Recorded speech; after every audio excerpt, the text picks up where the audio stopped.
எல்லாருக்கும் வணக்கம். நம்மளோட யூடியூப் சேனல்ல நிறைய தடவை ஒரு 2 questions வந்து ரிப்பீட்டடா கமெண்ட் செக்ஷன்ல பேரண்ட்ஸ் பதிவு பண்ணிட்டு இருக்காங்க. ஃபர்ஸ்ட் கொஸ்டின் என்னன்னா, மேம் நம்ம பேசுறது எல்லாமே அவனுக்கு புரியுது, என் குழந்தை நல்லா புரிஞ்சுக்கிறான், பட் ஆனா அவன் பதில் மட்டும் பேசவே மாட்டேங்கிறான், அது ஏன் அப்படின்னு கேட்பாங்க. ரெண்டாவது கொஸ்டின் என்னன்னா, சம்டைம்ஸ் அவன் வந்து ரிப்பீட் கூட பண்றான் நான் சொல்ற விஷயங்களை, பட் அவனா தானா பேச மாட்டேங்கிறான், இது எதனால அப்படின்னு கேட்டிருக்காங்க. இந்த 2 கொஸ்டினுக்கும் டீட்டெயில்டாக எக்ஸ்பிளைன் பண்ணி இந்த வீடியோவை நான் பேசியிருக்கேன். இந்த 2 கொஸ்டின்ஸ் உங்கள் மைண்ட்லேயும் ஓடிட்டு இருந்ததுன்னா கட்டாயமாக இந்த வீடியோவை ஃபுல்லாக பாருங்க, உங்களுக்கு ரொம்பவே யூஸ்ஃபுல்லாக இருக்கும். என்னோட பேர் வைஷ்ணவி. நான் masters in speech language pathology முடிச்சிருக்கேன். குழந்தைகள் இயல்புல இருந்து மாறுபட்டு கொஞ்சம் தாமதமாக பேசுகிறாங்க இல்லையா, அதாவது ஸ்பீச் டிலே இருக்கிற குழந்தைகள், ஆட்டிசம் ஸ்பெக்ட்ரம், ஏடிஹெச்டி, இந்த மாதிரியான நியூரோடைவர்ஜென்ட் கண்டிஷனில் உள்ள குழந்தைகளுக்கு எப்படி எஃபெக்டிவாக கம்யூனிகேட் பண்ண வைக்கலாம், இந்த மாதிரியான நிறைய விஷயங்களை என்னோட ஸ்பீச் தெரப்பி சர்வீசஸ் மூலயமா நான் செஞ்சுட்டு இருக்கேன். நான் அந்தாதி ரீஹாப் அப்படின்ற ஆன்லைன் டெலிதெரப்பி ஹப்பையும் ரன் பண்ணிட்டு இருக்கேன். ஸோ 3 இயர்ஸா நாங்கள் 15,000க்கும் மேலான ஒன் செஷன்ஸை வந்து கண்டக்ட் பண்ணிட்டு இருக்கோம். இது மட்டும் இல்லாம ஆட்டிசம் ஸ்பெக்ட்ரம், ஸ்பீச் டிலே எல்லாம் பத்தி டீச்சர்ஸ்க்கு நல்லா தெரியணும் அப்படின்றதுக்காக டீச்சர் ட்ரைனிங் ப்ரோக்ராமுமே கண்டக்ட் பண்ணிட்டு இருக்கேன். ஒரு ஆன்லைன் பேட்ச் வந்து கம்மிங் ஆகஸ்ட் 2023 நடக்க போகிறது. அதுக்கு நீங்கள் ரெஜிஸ்டர் பண்ணோன்னா கீழே டிஸ்கிரிப்ஷன் பாக்ஸில் லிங்க் இருக்கு, அதை செக் அவுட் பண்ணி பாருங்க. சரி, இப்போ இன்னும் ஃபர்தராக டிலே பண்ணாமல் நம்ம வீடியோக்குள்ளே போகலாம் வாங்க. ஸோ குழந்தைகளுக்கு எல்லாம் நல்லா புரியுது, ஆனால் அவனா பேச மாட்டேங்கிறாங்க அப்படின்ற கம்ப்ளைண்ட்டை முன்னிறுத்துறீங்க. ஸோ இதுக்கு நம்மளுக்கு விடை தெரியணும்னா குழந்தைக்கு எதுக்காக பேசுவாங்க, ஏன் பேசுகிறாங்க அப்படின்றது நம்மளுக்கு ஃபர்ஸ்ட் புரியணும். குழந்தைகள் மட்டும் இல்லை, யாராக இருந்தாலும் அவங்களுக்கா தோணுச்சுன்னா தான் பேச ஆரம்பிப்பாங்க. இதை வந்து இன்ட்ரின்சிக் மோட்டிவேஷன் அப்படின்னு சொல்லிட்டு சொல்கிறோம். ஸோ இன்ட்ரின்சிக் மோட்டிவேஷன்னா என்னன்னா, எனக்கு ஏதாவது வேணும், நான் ஏதாவது கம்யூனிகேட் பண்ணணும் அப்படின்னு நான் மனசு வச்சு எனக்கு எப்போ தோணுதோ அப்போ தான் நான் அதை வந்து கம்யூனிகேட் பண்ணுவேன். இதை வந்து இன்ட்ரின்சிக் மோட்டிவேஷன்னு சொல்கிறோம். அதை வந்து ஆர்டிஃபிஷியலாக இன்டியூஸ் பண்ணி மற்றவங்கெல்லாம் சொல்லு பேசு அப்படின்னு சொல்லி ஒரு குழந்தைய வந்து பேச வைக்க முடியுமா அப்படின்னு கேட்டோம்னா கிடையாது. குழந்தைகள் ஆரம்ப கட்டத்தில் ஃபர்ஸ்ட் பேச தொடங்குற வார்த்தைகள் எல்லாமே வந்து நீட் பேஸ்டு கம்யூனிகேஷனாக இருக்கும். அதாவது அவங்களுக்கு என்ன நீட்ஸ் இருக்கோ அதை வந்து கம்யூனிகேட் பண்ண ட்ரை பண்ணுவாங்க. எனக்கு பசிக்குது, எனக்கு தண்ணி வேணும், இந்த மாதிரியான நீட்ஸ் இருக்கு இல்லையா, இதை தான் முதல்ல வந்து அவங்க கம்யூனிகேட் பண்ண தொடங்குவாங்க. ஸோ கம்யூனிகேட் அப்படின்னு நான் சொல்லும் போது அது வார்த்தைகளாகவும் இருக்கலாம், சைகைகளாகவும் இருக்கலாம், அழுகைகள் மூலயமா இருக்கலாம், எப்படி வேணா இருக்கலாம். பட் இந்த மாதிரியான பேசிக் நீட்ஸ்க்காக தான் அவங்க ஃபர்ஸ்ட் கம்யூனிகேட் பண்ண ஆரம்பிப்பாங்க. எந்த ஒரு சூழ்நிலையில இந்த நீட்ஸ் எல்லாமே வந்து டேக்கிங் கேரா இருக்கு, இந்த நீட்ஸ் எல்லாமே நீங்களே செஞ்சுடுறீங்க. பசிக்கிறதுக்கு முன்னாடி குழந்தைக்கு சாப்பாடு ஊட்டிடுறது, தண்ணி கொடுத்துடுறது, குழந்தைக்கு விளையாட வச்சுடுறது, தூங்க வச்சுடுறது, இது எல்லாமே நம்ம கரெக்டாக பண்ணிட்டே இருக்கோம் அப்படின்னா குழந்தைக்கு கம்யூனிகேட் பண்றதுக்கான ஆப்பர்ச்சுனிட்டியே இல்லை. தட் இஸ் அவங்க பேசணும்னு நினைக்கிறதுக்கு அங்கே எதுவுமே ஸ்கோப்பே இல்லை. ஸோ இந்த மாதிரி ஆப்பர்ச்சுனிட்டிஸே இல்லை அப்படின்னா அந்த இன்ட்ரின்சிக் மோட்டிவேஷன், அவங்களுக்கா பேசணும்னு தோன்றது வந்து கம்மியாயிரும். எந்த ஒரு இடத்துல வந்து அவங்களுக்கு பேசுறதுக்கு ஆப்பர்ச்சுனிட்டிஸ் இருக்கோ அப்பதான் வந்து குழந்தைகள் பேச தொடங்குவாங்க. அதுக்காக குழந்தைகளுக்கு ரொம்ப பிடிச்ச ஒரு டாயை வந்து பிடுங்கி வச்சுட்டு நீ சொன்னாதான் நான் தருவேன், நீ இதை சொல்லு, இதோட பேர் சொல்லு அப்படின்னு சொல்றது, ஆர் வந்து அவங்களுக்கு பசிக்கும் போது ஃபுட்டு தராம அவங்க கண்ணு முன்னாடியே வச்சுக்கிட்டு நீ சொல்லு, மம்மம் வேணும்னு சொல்லு, அப்பதான் நான் தருவேன், அப்படி சொல்லுங்க, அதுதான் ஆப்பர்ச்சுனிட்டி அப்படின்னு நான் சொல்ல மாட்டேன். ஏன்னா சில பேர் தப்பா புரிஞ்சுக்கிறாங்க. ஸோ இதுதான் வந்து ஆப்பர்ச்சுனிட்டி கிரியேட் பண்றது. நீட்ஸ் எல்லாம் மீட் ஆயிடுச்சுன்னா குழந்தை பேச மாட்டாங்க, சரி வந்து நான் ஃபுட்டை வந்து கையிலேயே வச்சுட்டு நான் தராமையே வச்சுக்கிறேன், இந்த மாதிரி பண்ணவே பண்ணாதீங்க. அது அந்த குழந்தைய ட்ராமடைஸ் தான் பண்ணும். அதை நான் ஃபர்ஸ்ட் சொன்னேன் இல்லையா, அந்த இன்ட்ரின்சிக் மோட்டிவேஷனை இன்னும் குறைச்சிரும். அவங்களுக்கு அந்த ஃப்ரஸ்ட்ரேஷன்ல பசிக்குது அப்படின்னும் போது சாப்பிடணும் அப்படின்ற மாதிரி தோணும் அவங்களுக்கு. அந்த ஃப்ரஸ்ட்ரேட்டட் டைம்ல நீ சொல்லு அப்படின்னு சொல்லும் போது அவங்களுக்கு பேச்சு மேலேயும் கம்யூனிகேஷன் மேலேயும் ஒரு வெறுப்பு உண்டாக ஆரம்பிச்சிரும். அண்ட் ஆல்சோ இதை யார் ரிப்பீட்டடா செய்யறாங்களோ அவங்க மேலேயுமே வெறுப்பு உண்டாகிறதுக்கான சான்சஸ் நிறைய இருக்கு. ஸோ இந்த மாதிரி ஸ்டார்வ் பண்றது, பிடிச்ச பொருளை வந்து பிடுங்கி வச்சுக்கிறது, இந்த மாதிரிலாம் தயவு செஞ்சு பண்ணாதீங்க. இதெல்லாம் வந்து ஆப்பர்ச்சுனிட்டிஸ் கிரியேட் பண்றது கிடையாது, சரிங்களா? எப்படி நம்ம பேசுறதுக்கான ஆப்பர்ச்சுனிட்டிஸ் கிரியேட் பண்ணணும்னா அது பிளே பேஸ்டா இருக்கணும், அது நேச்சுரலிஸ்டிக்கா இருக்கணும். அதாவது நம்ம இயல்பாக விளையாடும் போதே அந்த குழந்தைக்கு பேசுறதுக்கான ஆப்பர்ச்சுனிட்டிஸை வந்து மேக் பண்ணி கொடுக்கணும். அப்பதான் வந்து அவங்களா பேசணும் அப்படின்னு மனசு வச்சு அவங்க பேச ஆரம்பிப்பாங்க. அது எப்படி அப்படின்னும் நம்ம இந்த வீடியோல பார்க்கலாம். தொடர்ச்சியா பார்த்துட்டே வாங்க. ரெண்டாவது விஷயம் என்னன்னா, ஒரு குழந்தை பேச ஆரம்பிக்கணும் அப்படின்னா அதுக்கு முன்னாடி அந்த குழந்தைக்கு நிறையவே ரிசெப்டிவ் லாங்குவேஜ் இருக்கணும். அதாவது புரிதல் தன்மை அந்த குழந்தைக்கு நிறைய இருக்கணும். ஒரு எக்ஸாம்பிளுக்கு சொல்லணும்னா, ஒரு 50 வார்த்தை நல்லா புரிய ஆரம்பிச்சாதான் ஒரு குழந்தை வந்து 1 or 2 வேர்ட்ஸ் வந்து பேச ஆரம்பிப்பாங்க. ஒரு குழந்தைக்கு புரியறதே வந்து ரொம்ப கம்மியா தான் இருக்கு அப்படின்னா பேசுறது இன்னும் அதை விட கம்மியா இருக்கும், எக்ஸ்பிரஷன் அதை விட கம்மியா இருக்கும். இது குழந்தைகளுக்கு மட்டும் இல்ல, எல்லாருக்குமே இது வந்து பொருந்தும். நம்மள மாதிரியான அடல்ட்ஸ்க்கு கூட ரிசெப்டிவ் லாங்குவேஜ் வந்து ஜாஸ்தியா இருக்கும் எக்ஸ்பிரசிவ் லாங்குவேஜை விட. ஸோ இப்போ அந்த குழந்தை பேசலன்னா மேபி அந்த குழந்தையோட ரிசெப்டிவ் லாங்குவேஜ் புரிஞ்சுக்கிற தன்மையே இன்னும் கம்மியா இருக்கு அப்படின்றதுமே அதுக்கு ஒரு அர்த்தமா இருக்கலாம். ஸோ நீங்கள் எதில் ஃபோக்கஸ் பண்ணணும்னா, இன்னும் அந்த குழந்தைக்கு நிறைய புது வொக்காபுலரி, வார்த்தைகள், கான்டெக்ஸ்ட் இதெல்லாம் வந்து புரிய வைக்கிறதுக்கு மட்டும் நீங்கள் ஃபோக்கஸ் பண்ணுங்க. என் குழந்தை இன்னும் நிறைய புரியணும், நிறைய கற்றுக்கணும், இதை மட்டும் நீங்கள் ஃபோக்கஸ் பண்ணி ஒர்க் ஆன் பண்ணுங்க. ஸோ தட் நம்ம ரிசெப்டிவ் லாங்குவேஜை இம்ப்ரூவ் பண்ண எக்ஸ்பிரசிவ் லாங்குவேஜ் தானாக இம்ப்ரூவ் ஆயிரும். ஒரு குழந்தை ஒரு புது வார்த்தை கற்றுக்கணும், பேசணும் அப்படின்னா அந்த வார்த்தையை அந்த குழந்தை நிறைய முறை கேட்டிருக்கணும். லிசனிங் அவங்க நிறைய பண்ண அது கொஞ்சமாக ரெஜிஸ்டர் ஆக ஆரம்பிக்கும். அந்த வார்த்தை வந்து லேட்டராக வந்து புரிய ஆரம்பிக்கும். ஓய், தண்ணினா இதுதான் போல, இதை பார்த்து தான் அவங்க தண்ணின்னு சொல்றாங்க, ஓ இதுதான் பால் போல அப்படின்னு அவங்க அசோசியேட் பண்ண ஆரம்பிப்பாங்க அந்த வார்த்தையையும் அந்த பொருளையும். ஸோ ஃபர்ஸ்ட் நிறைய லிசன் பண்ணணும். லிசன் பண்ணுறதுலாம் ஸ்லோவாக ரெஜிஸ்டர் ஆக ஆரம்பிக்கும். அந்த வார்த்தையை வந்து ஸ்லோவாக வந்து அவங்க பிரெயினில் வந்து ரெஜிஸ்டர் பண்ண ஆரம்பிச்சுட்டு இருப்பாங்க. நெக்ஸ்ட் ஸ்டேஜ் வந்து புரிய ஆரம்பிக்கும். புரியறது நல்லா டெவலப் ஆனதுக்கப்புறம் அதை எக்ஸ்பிரஸ் பண்ண ஆரம்பிப்பாங்க. எக்ஸ்பிரஷன் அப்படின்னு நான் சொல்லும்போது சைகைகள் மூலயமா முதல்ல எக்ஸ்பிரஷன் ஆரம்பிப்பாங்க. Most of the children, neurodivergent children டிஃப்ரெண்ட்டாக எக்ஸ்பிரஸ் பண்ணுவாங்க. அண்ட் லேட்டர் ஸ்டேஜஸில் சைகைகளுக்கு அப்புறமா தான் வந்து நல்ல வேர்பல் எக்ஸ்பிரஷன் வர ஆரம்பிக்கும். வார்த்தைகளால் பேசி எக்ஸ்பிரஸ் பண்ணுறது கடைசியாக தான் வர ஆரம்பிக்கும். ஸோ இப்போ to answer the first question, so என் குழந்தைக்கு நல்லா புரியுது ஆனால் பேச மாட்டேங்கிறாங்க அப்படின்னு நிறைய பெற்றோர்கள் சொல்லும்போது அந்த குழந்தைக்கு வயசுக்கு ஏற்ற மாதிரி புரியுதா அப்படின்ற கேள்வியை வந்து நான் முன்னிறுத்த விரும்புகிறேன். அதாவது இப்போ அந்த குழந்தைக்கு 3 வயசு ஆகுது, ஒரு அந்த குழந்தைக்கு 2.5 வயசு ஆகுதுன்னா 2.5 வயசு குழந்தைக்கு ஏற்ற மாதிரி அந்த குழந்தைக்கு புரிதல் தன்மை இருக்கா அப்படின்றத நம்ம ஃபர்ஸ்ட் நோட் பண்ணுறது ரொம்ப இம்பார்ட்டன்ட். அகெயின் இப்போ வந்து புரிதல் தன்மை கம்மியாக இருக்கு, ஸோ இப்போ எப்படி என் குழந்தைய பேச வைக்கிறது அப்படின்னு நீங்கள் கேட்டிங்கன்னா ஃபர்ஸ்ட் விஷயம் டிமாண்ட் பண்ணுறத விட்டுருங்க. இது சொல்லு, இது என்ன, இது சொல்லு, இது சொல்லு அப்படின்ற மாதிரி சொல்லிட்டே இருந்தா அவங்க சொல்லிடுவாங்களா? திருப்பி கிடையாது. அது வந்து ராங் மெத்தட். அது தயவு செஞ்சு கடைபிடிக்காதீங்க. 6 ரீசர்ச் பேஸ்டு ஸ்ட்ராட்டஜிஸ். இந்த ஸ்ட்ராட்டஜிஸை யூஸ் பண்ணி பேசினா குழந்தைகளை ஈஸியாக வந்து கம்யூனிகேட் பண்ண வைக்கலாம் அப்படின்றத நான் எக்ஸ்பிளைன் பண்ணி 2 வீடியோ நான் ஆல்ரெடி அப்லோட் பண்ணியிருக்கேன். இந்த 2 வீடியோவை ஃபுல்லாக பாருங்க. அந்த ஸ்ட்ராட்டஜிஸை நீங்கள் உங்கள் குழந்தைகளோட விளையாடும் போது யூஸ் பண்ணிட்டே வாங்க. கண்டிப்பாக அவங்களோட கம்யூனிகேஷன் ஸ்கில்ஸ், புரிதல் தன்மை, பேசுகிற தன்மையில் வித்தியாசம் தெரியும். ஸோ குழந்தைகளை பேச வைக்கணும் அப்படின்னு நம்ம எடுக்கிற இந்த முயற்சியில் இம்பார்ட்டண்ட்டான விஷயம் நம்ம என்ன ஃபோக்கஸ் பண்ணோம்னா, நம்மளுக்கும் குழந்தைக்கும் உண்டான கனெக்ஷன் வந்து ரொம்பவே நல்லா இருக்கணும். அண்ட் இன்னுமே இம்பார்ட்டண்ட்டான விஷயம் என்னன்னா, இப்போ நான் சொன்ன உடனே குழந்தை அதை திருப்பி சொல்லிடணும், நான் இன்னைக்கு வந்து அந்த ஸ்ட்ராட்டஜிஸ்லாம் யூஸ் பண்ண நாளைக்கே அந்த குழந்தை பேசிடணும் அப்படின்ற மாதிரி ஓவர் எக்ஸ்பெக்டேஷன்ஸ் வச்சுக்காதீங்க. எக்ஸ்பெக்டேஷன்ஸே இல்லாமல் நீங்கள் மாடல் பண்ணுங்க. அதுதான் நான் எல்லா பெற்றோர்களுக்குமே சொல்வேன். நான் இப்போ சொன்னால் உடனே குழந்தை வந்து சொல்லிடணும், பேசணும் அப்படின்றத மறந்துட்டு நீங்கள் ஃபோக்கஸ்டாக ப்ளே பண்ணுங்க. நீங்கள் ஜாய்ஃபுல்லாக குழந்தையோட அந்த மொமெண்ட்ல என்ஜாய் பண்ணி ப்ளே பண்ணுங்க. ரிசல்ட்ஸ் வந்து தானாகவே வரும். 3வது விஷயம் நம்ம என்ன பார்க்க போறோம்னா, குழந்தைக்கு பேசுறது புரியுது ஆனால் அவங்க பேச மாட்டேங்கிறாங்க அப்படின்னு சொல்லும்போது யூஸ்வலி பேரண்ட்ஸ் என்ன சொல்லுவாங்க, கமாண்ட்ஸை தான் சொல்லுவாங்க. இதை எடுத்துட்டு வா, இதை கொண்டு போய் கொடு, இதை அம்மா கிட்ட இருந்து எடுத்துட்டு வா, இதெல்லாம் சொன்னால் கரெக்டாக செய்கிறான் மேம், அப்போ அவனுக்கு புரியுதுன்னு தானே அர்த்தம், ஆனால் அவன் ஏன் பேச மாட்டேங்கிறான் அப்படின்னு கேட்பாங்க.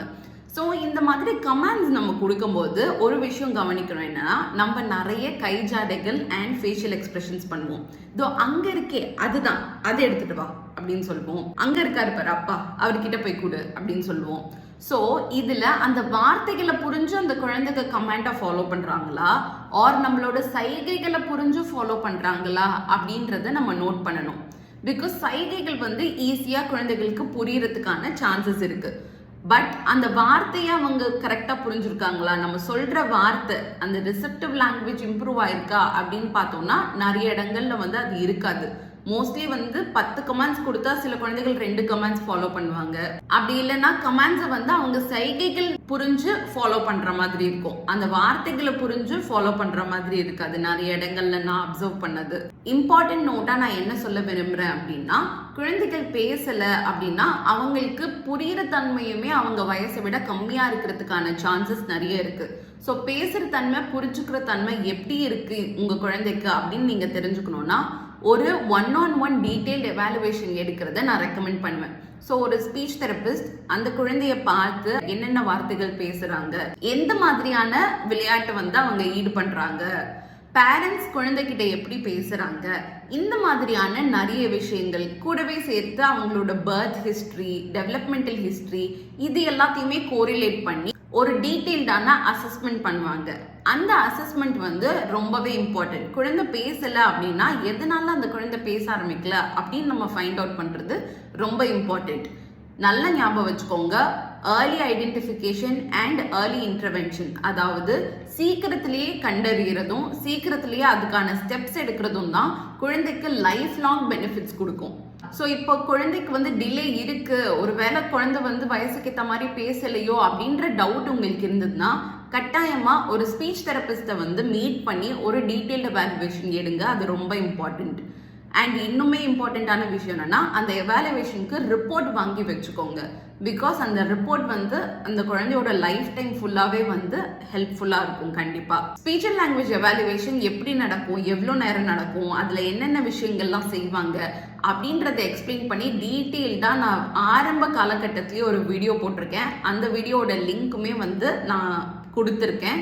ஸோ கட்டாயமாக உங்களுக்கு ஸ்பீச் எவாலுவேஷன் பற்றி தெரிஞ்சுக்கணுன்னா இந்த வீடியோவை பாருங்க, உங்களுக்கு நிறையவே இன்ஃபர்மேஷன் கிடைக்கும். இப்போ நம்ம ரெண்டாவது பாப்புலரான குவெஸ்சனுக்கு ஆன்சர் பார்க்கலாம். அதாவது என் குழந்தை அழகா ரிப்பீட் பண்றாங்க, நான் சொல்றதெல்லாம் திருப்பி திருப்பி சொல்றாங்க, ஆனா அவங்களா பேச மாட்டேங்கிறாங்களே ஏன் அப்படின்னு கேட்டிருக்காங்க. ஸோ அந்த குவெஸ்சனுக்கான ஆன்சரை இப்போ பார்க்கலாம். So first of all meaningful speech அப்படின்னு நம்ம சொல்லும் போது குழந்தை தானா பேசணும், அதுதான் ஃபர்ஸ்ட் விஷயம். அதாவது நம்ம சொல்லி கொடுத்து நம்ம சொல்றத திருப்பி சொல்ல வச்சு இமிட்டேட் பண்ண வைக்கிறது வந்து மீனிங்ஃபுல் ஸ்பீச் கிடையாது. அந்த குழந்தையே தானா அவங்களுக்கு எப்போ தோணுதோ அப்போ அந்த வார்த்தையை இயல்பா சொல்லணும். அண்ட் அந்த சொன்ன வார்த்தையை கன்சிஸ்டண்டா சொல்லணும். அதாவது இன்னைக்கு எனக்கு அப்பான்னு கூப்பிடணும்னு தோணுச்சுன்னா நான் அப்பாவை பார்த்து அப்பா அப்பான்னு கூப்பிடுறேன், நாளைக்கும் அதை செய்யணும், நாளைக்கும் அதை செய்யணும். எவ்ரிடே அப்பப்போ அந்த வார்த்தையை வந்து திருப்பி திருப்பி கன்சிஸ்டண்டா சொல்லணும். அண்ட் அந்த வார்த்தைக்கு அந்த பர்சனோடையோ இல்லை அந்த வார்த்தைக்கு அந்த பொருளோடையோ கரெக்டாக அசோசியேஷன் பண்ணி வச்சிருக்கணும். அப்பாவை பார்த்து மட்டும்தான் நான் அப்பான்னு சொல்வேன், மற்றவங்களெல்லாம் பார்த்து நான் அப்பான்னு சொல்ல மாட்டேன். பாலை பார்த்து மட்டும்தான் நான் பாலுன்னு சொல்வேன், மற்ற பொருள்லாம் வேறன்னு எனக்கு தெரியும். ஸோ இந்த மாதிரி கரெக்டாக அசோசியேட் பண்ணி வச்சிருக்கணும். கன்சிஸ்டண்டாக அதை நிறைய முறை யூஸ் பண்ணணும். அவங்களே ஸ்பான்டேனியஸாக சொல்லணும். மற்றவங்க சொல்லி கொடுத்து இமிட்டேட் பண்ணி சொல்றது வந்து மீனிங்ஃபுல் ஸ்பீச் கிடையாது. இந்த 3 விஷயங்கள் நாம இம்பார்ட்டண்ட்டாக பார்க்குறோம் அந்த குழந்தையோட ஸ்பீச் மீனிங்ஃபுல்லாக இருக்கா அப்படின்னு செக் பண்ணுறதுக்கு. ஸோ இப்போ ஒரு குழந்தை ரிப்பீட் பண்ணுறாங்கன்னா அது நல்ல விஷயம் தான், இல்லைன்னு நான் சொல்ல மாட்டேன். ரெப்பிட்டேஷனுமே வந்து ஒரு important part of speech development தான். பட் அந்த ரெப்பிட்டேஷனை வந்து ஒரு மீனிங்ஃபுல் ஸ்பீச்சாக நம்மளால கன்சிடர் பண்ண முடியாது. என் குழந்தை 4-5 வார்த்தை சொல்லுவான், அம்மா அப்பாலாம் சொல்லுவான் அப்படின்னு சொல்லிட்டு இல்லை இல்லை நம்ம சொன்னாதான் சொல்லுவான், அவனா சொல்ல மாட்டான் அப்படின்னு சொல்லும்போது அது அந்த குழந்தையா சொல்ற ஒரு மீனிங்ஃபுல் ஸ்பீச்சா நம்ம கன்சிடர் பண்ண மாட்டோம். ஸோ ஒரு காலகட்டத்திலையும் ஒரு குழந்தை எந்த மாதிரியான வார்த்தைகள்லாம் பேசணும் அப்படின்ற ஸ்பீச் அண்ட் லாங்குவேஜ் மைல்ஸ்டோன்ஸ் சிலது இருக்கு. அதாவது ஒரு குழந்தை 1 வயசுக்கும் கம்மியா இருக்கும் போதே நிறைய சைகைகள் யூஸ் பண்ணி கம்யூனிகேட் பண்ண ஆரம்பிச்சிருப்பாங்க, பாயிண்டிங்லாம் பண்ண ஆரம்பிச்சிருப்பாங்க. அதுக்கப்புறம் வேணான்னு சொல்றதுக்கு இப்படி தலையாட்டுறது, நாடிங் பண்றது, ஃபேஷியல் எக்ஸ்பிரஷன்ஸ் மூலயமா கம்யூனிகேட் பண்றது, இது எல்லாமே பண்ண ஆரம்பிச்சிருப்பாங்க. 1லேருந்து 1.25 வயசுக்குள்ள நிறைய சிங்கிள் வேர்ட்ஸ் பேச ஆரம்பிச்சிருப்பாங்க. ப்ரிடாமினன்ட்லி அது பெயர் சொல்லா இருக்கும், அதாவது நவுன்ஸா இருக்கும். ஸோ சுற்றி முற்றி இருக்கிற ஆளுங்களோட பேர், சுற்றி முற்றி இருக்கிற ஆப்ஜெக்ட்ஸோட பேர், இதெல்லாமே வந்து அந்த 1லேருந்து 1.25 வயசுக்குள்ள சொல்ல ஆரம்பிச்சிருப்பாங்க. 1.25லேருந்து 2 வயசுக்குள்ள அவங்க நவுன்ஸோட சேர்த்து வேர்ப்ஸும் சொல்ல ஆரம்பிச்சிருப்பாங்க. தட் இஸ் பெயர் சொல், வினைச்சொல், இந்த மாதிரி 2 காம்பினேஷன் ஆஃப் வேர்ட்ஸுமே வர ஆரம்பிச்சிருக்கும். அந்த 2 வார்த்தையும் சேர்த்து ஒரு சென்டென்ஸா, சின்ன சென்டென்ஸா சொல்றதுக்கு அவங்க வந்து ட்ரை பண்ணிட்டு இருப்பாங்க. அம்மாவா, வெளியே போகலாம், பாய் போகலாம். ஸோ அந்த மாதிரி வேர்ப்ஸுமே வந்து இந்த காலகட்டத்தில் வந்து அழகாக எமர்ஜ் ஆகிட்டு இருக்கும். 3 வயசுக்குள்ள பார்த்தோம்னா அந்த குழந்தை அட்ஜெக்டிவ்ஸும் சொல்ல ஆரம்பிச்சிருப்பாங்க. அதாவது டிஸ்கிரைப் பண்ற மாதிரியான வார்த்தைகள், பெருசு, சின்னது, இது ஹைட்டா இருக்கு, குள்ளமா இருக்கு, சூடா இருக்கு, குளிர்ச்சியா இருக்கு. அதை வந்து கரெக்டா அந்த உச்சரிப்புலாம் வந்து நம்ம இந்த வயசுல பார்க்க போறது இல்லை. அதை பத்தி நம்ம ரொம்ப கன்சர்ன் ஆக போறது இல்லை. பட் இந்த மாதிரியான different kinds of words, nouns, verbs, adjectives, இது எல்லாமுமே சொல்ல ஆரம்பிச்சிருப்பாங்க.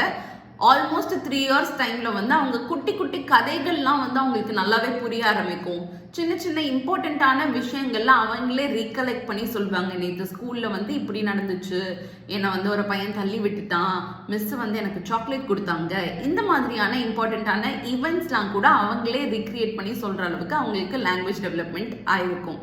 ஸோ உங்களுக்கு எந்தெந்த வயசுல குழந்தை எவ்வளோ பேசணும், எவ்வளோ புரிஞ்சுக்கணும் அப்படின்னு தெரிஞ்சுக்கிறதுல உங்களுக்கு இன்ட்ரெஸ்டடாக இருந்ததுன்னா நம்ம மைல்ஸ்டோன்ஸ் பற்றி பேசி நிறைய வீடியோ போட்டிருக்கோம். ஒரு பிளேலிஸ்டே இருக்கு.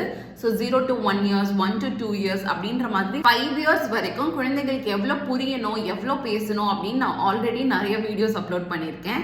ஸோ உங்கள் குழந்தையோட வயசுக்கு ஏற்ற மாதிரி அவங்க அந்த மைல்ஸ்டோன்ஸ்லாம் மீட் பண்ணியிருக்காங்களா அப்படின்னு சொல்லிட்டு இந்த வீடியோஸை பார்த்து நீங்கள் செக் அவுட் பண்ணிக்கலாம். நீங்கள் மட்டும் இந்த வீடியோஸை பார்க்கறது இல்லாமல் உங்களுக்கு தெரிஞ்ச மற்ற பெற்றோர்களுக்கும் மறக்காம இந்த மைல்ஸ்டோன்ஸ் வீடியோஸை வந்து ஷேர் பண்ணுங்க. கட்டாயமா அவங்களுக்குமே இது ரொம்பவே யூஸ்ஃபுல்லா இருக்கும். ஸோ இந்த மைல்ஸ்டோன்ஸ்லாம் பார்க்கும்போது ஒருவேளை என் குழந்தை இந்த மைல்ஸ்டோன்ஸ்லாம் இன்னும் அச்சீவ் ஆகலை அப்படின்ற மாதிரி தோணுச்சுன்னா இன்னும் ஃபர்தராக டிலே பண்ணாமல் என்னோட ஹம்பிள் ரெக்வெஸ்ட், சீக்கிரமாக ஒரு ஸ்பீச் தெரபிஸ்ட்டை போய் பாருங்க. போக போக சரியாயிடும், வளர வளர சரியாயிடும், தானா பேச ஆரம்பிச்சிடுவான் அப்படின்ற மாதிரி நீங்களே வந்து அதை தள்ளி போட்டுட்டே போவாதீங்க. பிகாஸ் நான் ஃபர்ஸ்ட் சொன்ன மாதிரி early identification and early intervention தான் அந்த குழந்தைக்கு லைஃப் லாங் ரொம்பவே பெனிஃபிஷியலாக இருக்கும். ஸ்பீச் டெவலப்மெண்ட்னால இன்னுமே நிறைய டெவலப்மெண்ட் நடக்க போகிறது அந்த குழந்தையோட வாழ்க்கையில். அதாவது social development, emotional development, literacy development, இந்த மாதிரியான நிறைய ஸ்கில்ஸ் ஸ்பீச் டெவலப்மெண்ட் நடந்தால் தான் நடக்கும். ஸோ இந்த குழந்தைக்கு ஸ்பீச்சே டிலேடாக இருக்குது அப்படின்னும் போது இதை சார்ந்து இருக்க மற்ற ஸ்கில்ஸுமே டிலேடாக இருக்கிறதுக்கான வாய்ப்புகள் நிறைய இருக்குது. ஸோ தள்ளி போடாமல் சீக்கிரமாக ஒரு ஸ்பீச் தெரபிஸ்ட்டை போய் பாருங்க. ஏன்னா ப்ரொஃபஷனல்ஸ்க்கு தான் தெரியும் எதெல்லாம் கரெக்டான ரீசர்ச் பேஸ்டு ஸ்ட்ராட்டஜிஸ், எதெல்லாம் ரிப்பீட்டடாக யூஸ் பண்ணால் நல்ல ரிசல்ட்ஸ் கிடைக்கும். ஸோ அந்த குழந்தையை கரெக்டாக அப்சர்வ் பண்ணி அவங்களோட ஸ்ட்ரென்த் என்ன, எந்த ஸ்ட்ராட்டஜி இவங்களுக்கு கரெக்டாக ஒர்க் அவுட் ஆகும் அப்படின்னு 1-on-1 பேசிஸில் நல்ல அட்டென்ஷன் கொடுத்து நம்ம ஒர்க் ஆன் பண்ணும்போது கட்டாயமாக நிறையவே சேஞ்சஸ் இருக்கும். எங்களோட அந்தாதி ரீஹாப் ஆன்லைன் ஸ்பீச் தெரப்பி மூலயமா நிறைய குழந்தைகளுக்கு ஏர்லி இன்டர்வென்ஷன் மூலயமா நாங்கள் ரொம்பவே நிறைய சேஞ்சஸ் அப்சர்வ் பண்ணியிருக்கோம். அந்த சேஞ்சஸ்னால குழந்தைகளோட பெற்றோர்கள் வந்து ரொம்பவே ஹாப்பியாக ஃபீல் பண்ணியிருக்காங்க. அவங்க பேசின டெஸ்டிமோனியல்ஸ், அதாவது எங்க கிட்ட தெரப்பி எடுத்ததுக்கு அப்புறம் குழந்தைக்கு உண்டான இம்ப்ரூவ்மெண்ட் பத்தி நிறைய பேர் பேசியிருக்காங்க. அது எல்லாமே இந்த டெஸ்டிமோனியல்ஸ் அப்படின்ற பிளேலிஸ்ட்ல இருக்கு. உங்களுக்கு ஆன்லைன் தெரப்பி எப்படி எஃபெக்டிவா இருக்கும் அப்படின்ற மாதிரி சந்தேகங்கள் இருந்தா இந்த டெஸ்டிமோனியல்ஸ்ல இருக்கிற வீடியோஸை பாருங்க. உங்களுக்கு கண்டிப்பா ஒரு புது நம்பிக்கை கிடைக்கும். பிகாஸ் அந்தாதி ரீஹாப்ல இருக்கிற தெரபிஸ்ட் எல்லாருமே ரொம்பவே குவாலிஃபைட் அண்ட் ரொம்பவே எக்ஸ்பீரியன்ஸ்டான தெரபிஸ்ட். அண்ட் எல்லாருக்குமே வந்து டெலியில, அதாவது ஆன்லைன்ல எப்படி குழந்தைகளை ஹேண்டில் பண்ணணும், எந்த மாதிரியான ஸ்ட்ராட்டஜிஸ் பேரண்ட்ஸ்க்கு கொடுக்கணும்னு ரொம்பவே நல்லா தெரியும். இந்த கட்டம் வரைக்கும் இந்த வீடியோவை பார்த்துட்டு இருந்தீங்கன்னா உங்களுக்கு ரொம்பவே நன்றி. இந்த வீடியோவை பார்த்து உங்களுக்கு நிறையவே இன்சைட்ஸ் கிடைச்சிருக்கும் அப்படின்னு நான் நம்புறேன். ஸ்பீச் தெரப்பி பற்றின இங்கிலீஷ் கண்டென்ட் உங்களுக்கு வேணும் அப்படின்னு நீங்கள் நினைக்கிறீங்கன்னா கண்டிப்பாக எங்களோட இன்ஸ்டாகிராம் ஐடியை வந்து ஃபாலோ பண்ணுங்க, அந்தாதி ரீஹாப் .speech-therapy. ஸோ அங்கே நிறையவே இங்கிலீஷில் வந்து நான் கண்டென்ட் போடுறதுக்கு ட்ரை பண்ணிட்டு இருக்கேன். உங்களில் யாருக்காவது online speech therapy, occupational therapy ஒரு ஸ்பெஷல் எஜுகேஷன் ரிலேட்டடாக அப்பாயின்மெண்ட்ஸ் ஃபிக்ஸ் பண்ணணும்னா கீழே டிஸ்கிரிப்ஷன்லையும் கமெண்ட் செக்ஷன்லையும் நான் லிங்க் கொடுத்துருக்கேன். அதை கிளிக் பண்ணி நீங்கள் அப்பாயின்மெண்ட்ஸ் ஃபிக்ஸ் பண்ணலாம். அப்படி இல்லைன்னா ஸ்க்ரீனில் தெரியுற இந்த நம்பருக்கு நீங்கள் கால் ஆர் வாட்ஸ்அப் மெசேஜுமே பண்ணலாம். உங்களுக்கு ஸ்பீச் தெரப்பி ரிலேட்டடாக இன்னுமே நிறைய இன்ஃபர்மேஷன் தெரிஞ்சுக்கணும் அப்படின்னா கட்டாயமா நம்ம சேனலுக்கு சப்ஸ்கிரைப் பண்ணி பெல் ஐகான் கிளிக் பண்ணிடுங்க. நான் வாரம் ஸ்பீச் தெரப்பி பத்தின நிறைய இன்ஃபர்மேஷனல் கண்டென்ட் வந்து உங்களுக்காக ரெடி பண்ணிட்டே வரேன். மீண்டும் இன்னொரு இன்ஃபர்மேட்டிவான வீடியோல நான் உங்களை சந்திக்கிறேன். நன்றி.